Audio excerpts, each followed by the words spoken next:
Tekken Bowling League is a non-profit, non-professional league created for entertainment purposes only. The events or storylines that occur in these videos are fan fiction and are in no way canon to the actual Tekken franchise.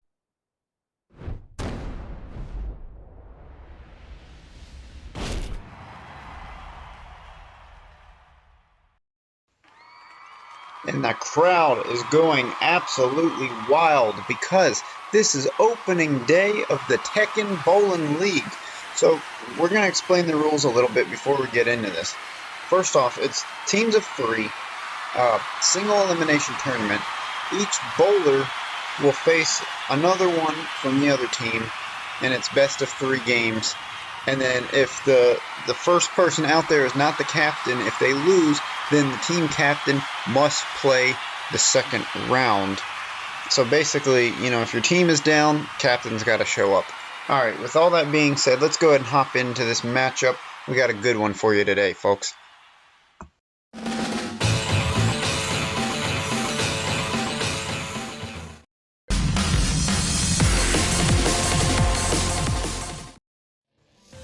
Alright, so there you see it, folks. We got Team Iron Fist versus Team High Life. Ganryu will be representing Iron Fist, while Lars Alexanderson is going to be the first up for Team High Life. Let's go ahead down to the court, or the alley, the lane, whatever it's called. And Ganryu will go first. He's got a smug look on his face. He looks like he's ready to make something happen. And his first ball will clip about half the pins. He left 3 up. Looks like the 1, 2, and the 4.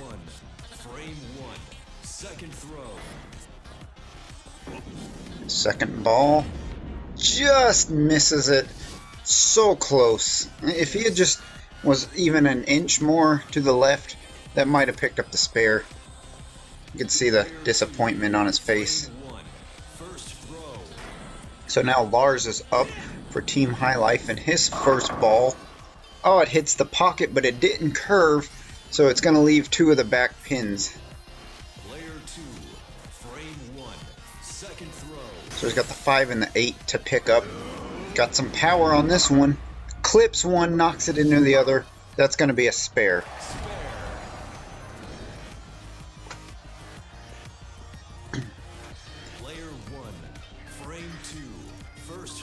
Ganryu is up again. Leaves 1 pin standing. Nice ball there, though. Let's see if we can pick up the spare here. He's going to go to the far left side. Try to roll it down, and it clips the gutter and falls in. It's not going to get it. It's going to be another miss. So he's got 2 frames left open now.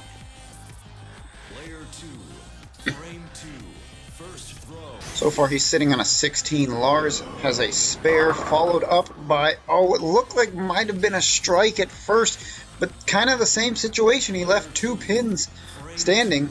This time they're over on the right side. And can he pick up this spare? He does. Right down the center of both of them.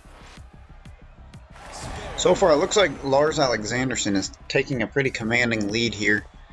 Ganryu is going to have to try to get a strike or something to get back in this game already. And that's not what you need. He just, I don't know if he tripped or if his fingers got stuck in the ball, but he went down the lane with it.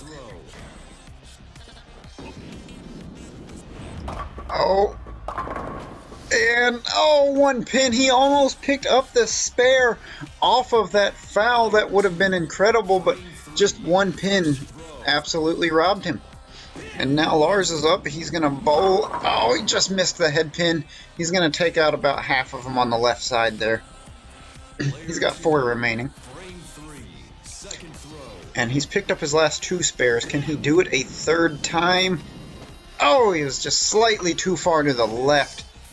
That could have been good. He just opened the door for Ganryu to possibly make a comeback here. Let's see if he could capitalize. No, the ball kind of curved on him. It looked like it was going right where he wanted, and then it kind of got away from him towards the end there. He's got a few pins all over the place back there. Let's see how he handles this. Oh, what an amazing pickup! He clipped the one, it bounced, it hit the ones in the corner. That perfect pickup right there. I mean, it doesn't get any better than that. So he did get a spare. Now Lars up again. Half the pins. You know, that's... He keeps leaving 3 pins up and having to pick up these spares. I don't know if he's just missing his pocket or what's happening, but he did get the spare, so at least he's picking them up, so that's always a positive.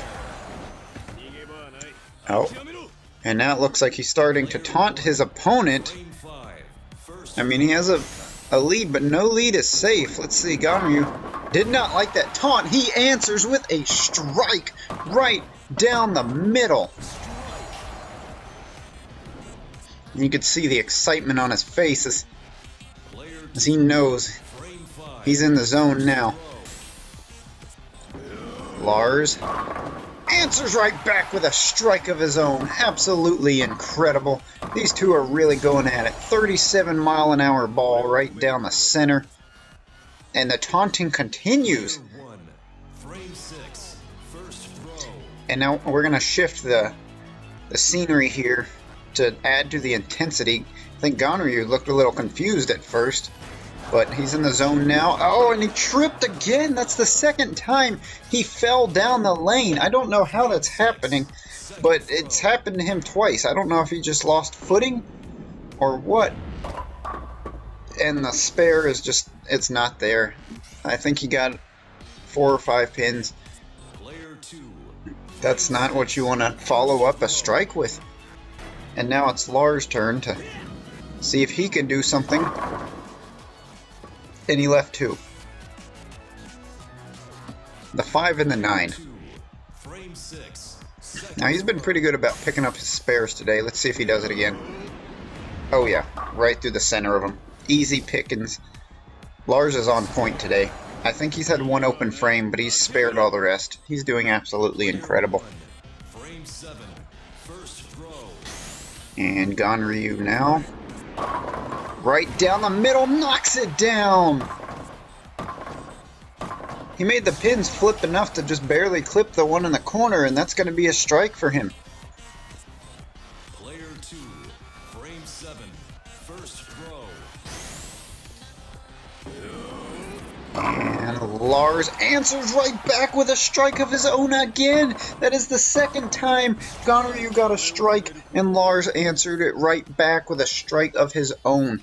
And he continues to taunt him. And now we're going to get the lighting shift again. So let's see. Last time they didn't handle the pressure too well. This time, oh, ball got away from him a little at the end again. It's not an easy pickup right here, folks. Second throw. Can he do it? It looks good. It looks promising. Absolutely nailed it. It doesn't get any better than that. Ganryu has had some mishaps so far today, but he's also picked up some incredible spares. And now he's going to do a celebration dance or taunt of his own, whatever that's supposed to be. And now Lars with the pressure on. Oh, he got robbed. It looked like it was good, and 1 pin said, no way, I'm still standing. Second throw. Let's see, he just missed it. Slightly to the right outside. Shaking his head in disbelief. I think he thought he was going to curve into it, and the curve just never happened. You got to get that hand around a little more. And Ganryu, he might have to change his shoes or something. He keeps slipping down the lane. I don't know what is happening. He picks up the spare effortlessly, though. He has been doing good at that. If that was the first ball, that would have been a strike, but, you know, it's only going to be a spare because of the slip. And now Lars gets another strike. Just obliterating the pins. This is a good back and forth game. I think they're both in it still. It's 97 to 128. Ganryu's sitting on a spare, while Lars is sitting on a strike. So Lars has the edge here. And Ganryu just got a bad split. It's called a dime store. Yeah, this is the final frame too, so he's got to pick this up, and that is not what you want. He has overcharged 3 or 4 times, and you just can't do that. And now Lars, you know, sitting on the strike here, I think he's got it. I think he's won. I mean, he has to absolutely choke here, and I think even still, I think he sealed it. Second throw. And he's going to pick up the spare again like he has done all day long. Absolutely incredible. And now the final throw for the first round. And now Lars will go down the lane. I almost wonder if he did that to make fun of his opponent, and that might have been intentional. That's just bad sportsmanship. But hey, he wins. That's it. So we're moving on to round 2 here. Team High Life has a 1-point lead now. It's 1-0. They're going to bring out Jack 7. Iron Fist is bringing out Heihachi. He is the team captain of Iron Fist. Like I showed in the rules before, he has to play because his guy lost. They're down by 1 point. Captain's got to show up. Let's see. Heihachi, you know, he's the one who put this whole tournament together. And of course he's going to participate in it. And his first ball, not looking too promising. We'll see if he gets that spare, though. You know, you gotta wonder, if you put a tournament like this together, he must be practicing, right? Like, you're not gonna just go into this blind saying, hey, I think I can bowl, let me just try my hand at this and throw a tournament together. So he does pick up the spare. And now Jack 7. I mean, is it fair to have a giant robot bowl? Well, from what we see there, he's not using any hacks, or else he would have got a strike right out of the gate.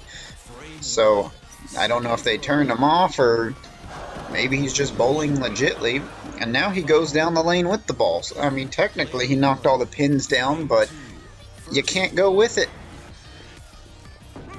And now Heihachi's second ball. Oh, and a pin falls late. That'll leave a 1 and a 3 up for him to try to pick up.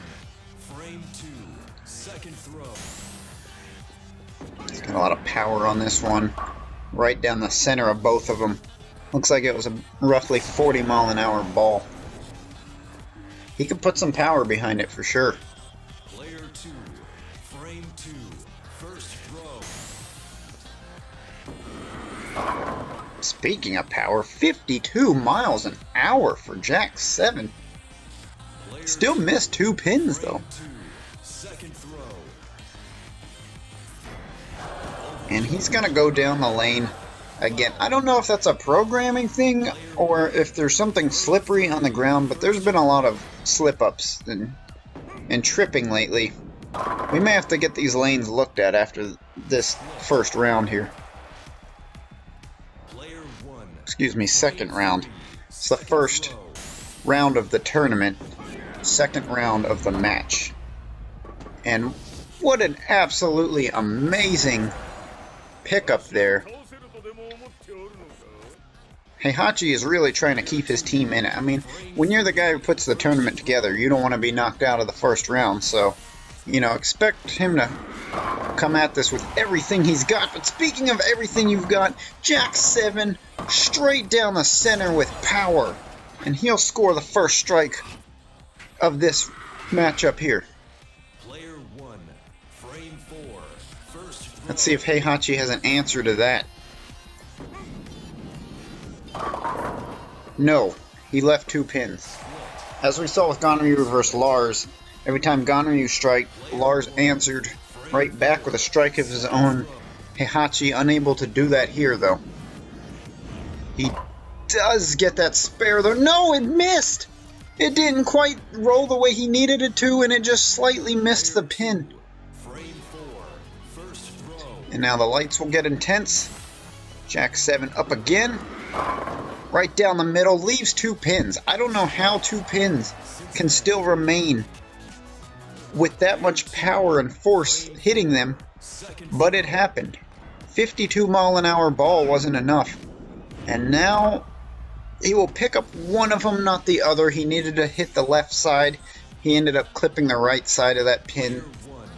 That's not how you pick up those kind of spares. Heihachi now. Left 3 pins. I mean, he's up against a robot, so this is an interesting matchup. And now he will miss. Yeah, left the 5 pin. It kind of just banked off that pin and scooted to the side, it looks like. Jack 7 now. Not as much power as we've seen from him. So he left 3 pins out there.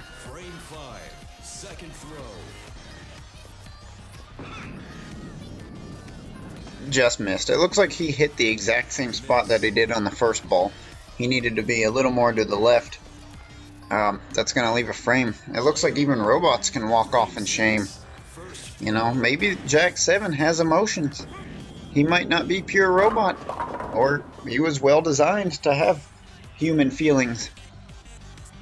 Player 1, frame 6, second throw. Heihachi now will pick up the spare. You know, we keep talking about Jack 7 being a robot. Is it fair? Is it not fair? Team Iron Fist has a bear. They have a grizzly bear as their third and final bowler, which if Heihachi wins this matchup, we will get to see. He will have to play. But Jack 7 just came with another strike, so he's not going to make it easy on him. And now he's doing the robot, or some form of dance. Frame 7, first throw. Heihachi. Oh, what a beautiful pickup. The pin spun around a couple times and knocked down the 5. That's going to give him a strike. And now Heihachi coming with a little trash talk of his own. Frame 7, first throw. And we got the intense lighting going on now. Let's see if it phases Jack 7. It does not. He's going to roll it right up the gut. Nail a second strike. That's a double. Double.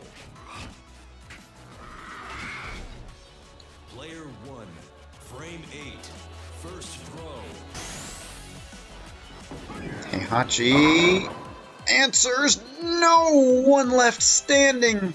A 40-mile-an-hour fastball. He left the 9 pin up there. Frame 8, second throw. Can he get the spare though? Oh, the ball just got away from him at the end. Miss. He kind of curved it the wrong direction, and it curved at the wrong timing. Frame 8, first throw. Now the neon lights are still active after a double. Can he get the triple? No, it did not knock them all down. This time he ended up with a split. A baby split. Player 2, frame 8, second throw. Can he pick it up though? With ease. Okay, well there's nothing easy about that if we're being honest, but he made it look easy. And he gives the thumbs up and walks away. Frame 9.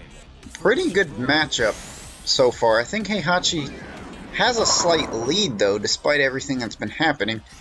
Although he did just leave 3 pins right there, so Player 1. he's going to have to pick this up if he wants to keep this lead.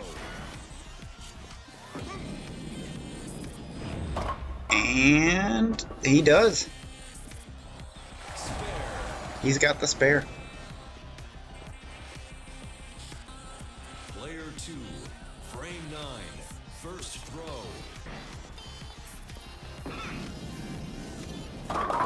Jack 7 rolls it right down the center and has another baby split.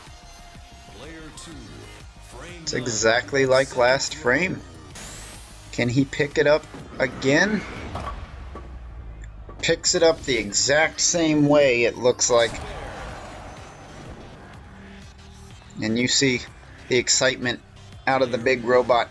Frame 10. You know, if you look at his face, he almost kind of looks like a muscular, robotic MGK. As weird as that sounds, take a look at his face when we zoom in again.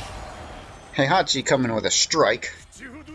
Trash talking the MGK robot here. Oh, this is the final frame. This is the final, so he's got to keep the pressure on. Ball gets away from him. Let's see if he picks up this spare, though. He's got a 139 sitting on a spare, I believe. And then whatever this is going to be ends with a spare.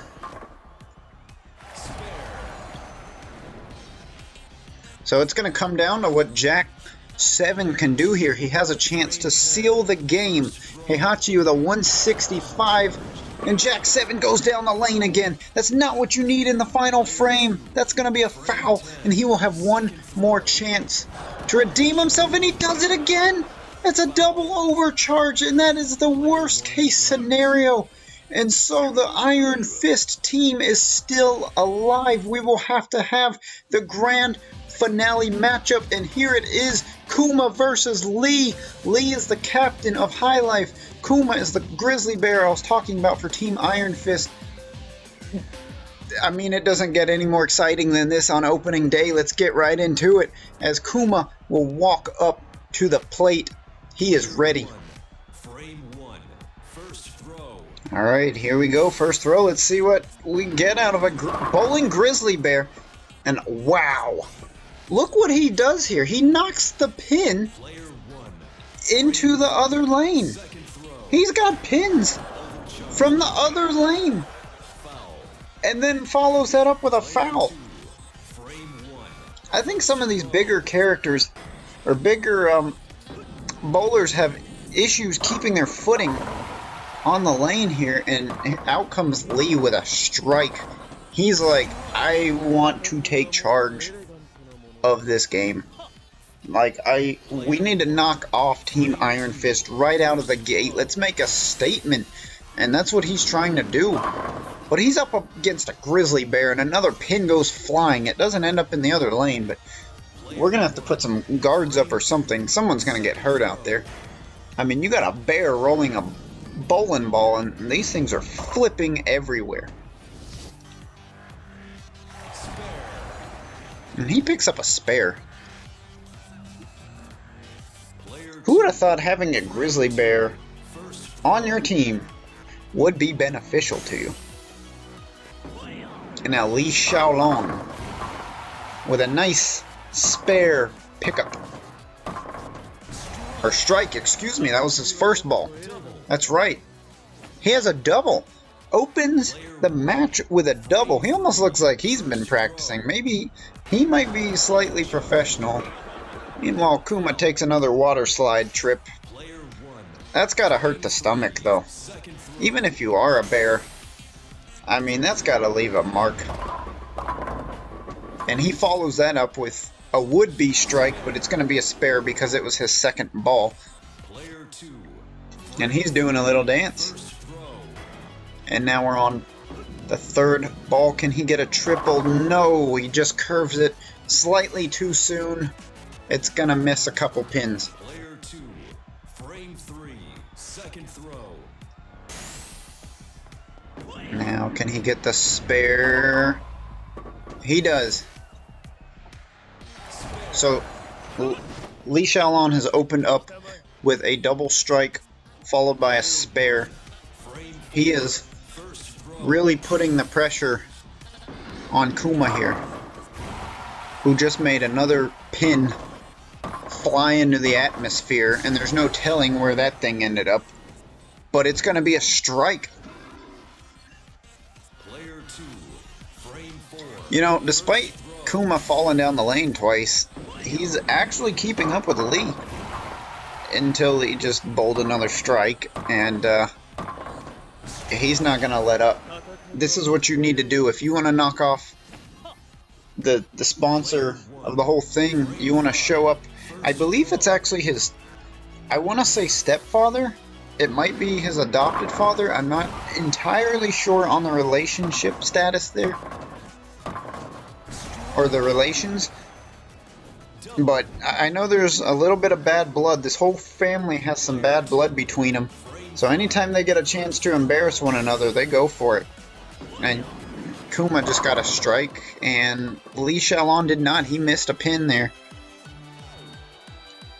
2, frame 5, second throw. Don't look now, but I think Kuma actually has a double.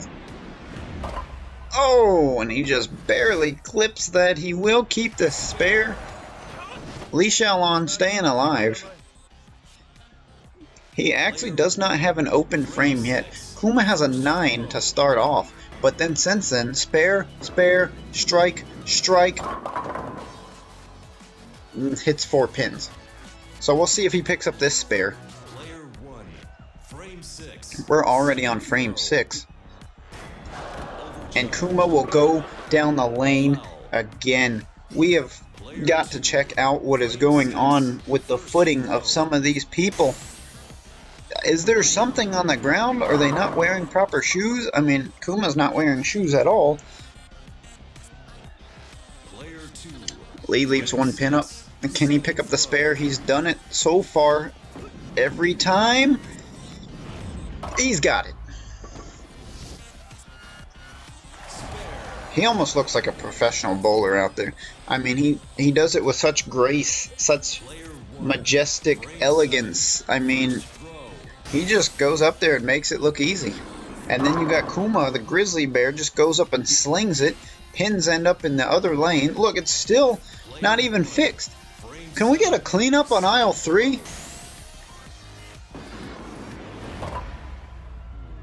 Just absolutely devastated that final pin. That's going to be a spare for the big bear. And you get that smug look as he walks off.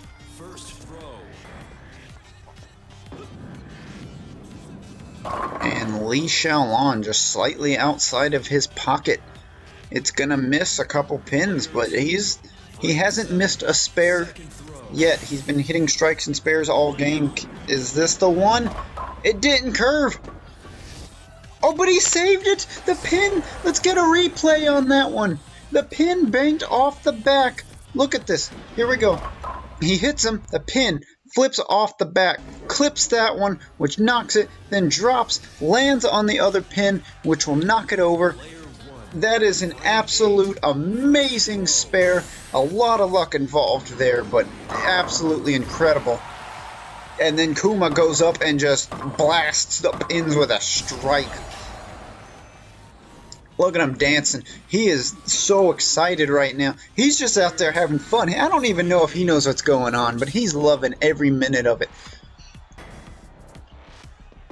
And now Li Xiaolon, after that amazing spare, just hits a dud. I mean, he drops the whole back row, but leaves 5 pins up still.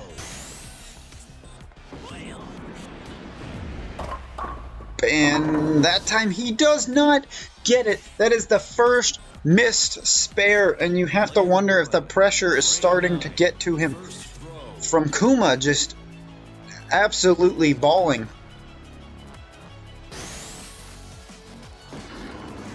And that's another strike. Back to back. That is Kuma's second double of the match. And he is dancing again. He is just loving life right now. So are his teammates at this rate. Li Xiaolon, however, tries to answer back, but is denied by 1 pin. The 7. Usually lucky number 7. This time it was unlucky. And, oh, that's so hard for a left-hander to pick up. He needed to roll it straight, and he has this natural curve that it just kind of curved on him. You know, that's kind of tricky. Hitting the 7 for a left-hander, kind of like hitting a 10 for a right-hander. And is that a turkey? Ladies and gentlemen, Kuma is bringing home dinner. He just scored himself a turkey. That is 3 strikes in a row. And this is the final frame. He is up again. Can he make it a 4-bagger? No, that's the 10 pin. And this is what we're talking about. So the 7 may be the kryptonite for left-handers. Let's see how the 10 fares with a right-hander. Can he do it? Now, Kuma has no spin. I mean, he just powerhouses it. Just like that. He does get it. So he's going to get the spare. Player 2. And he ends with a 189. So Li Xiaolong has to make something happen here. And that's a way to start with a strike. The pressure is on. One little mistake, and they are out of it. I mean, winner take all right here. It comes down to this final ball. Frame 10. What's he gonna do? He has to pick this up. No, he trips. He trips. It's over. It's done. 2. Frame 10. Third throw. He's out of it. Team High Life is done. He's gonna pick up the spare, but I don't know if that's enough. I think that foul cost him. I mean, he walks off, you know, good sportsmanship, but Kuma sealed it, and Team Iron Fist will advance in the tournament. Let's take a look at the bracket. So they're gonna move on, and the winner will face, or they're gonna face the winner of either Playtime or Riot. What a great opening. Absolutely incredible. I hope you guys enjoyed this. That's been our first game. Get ready for next week. Or next game. I mean, the winner of Riot and Playtime. That's going to be a fun one. Stay tuned. Appreciate you guys. See you later.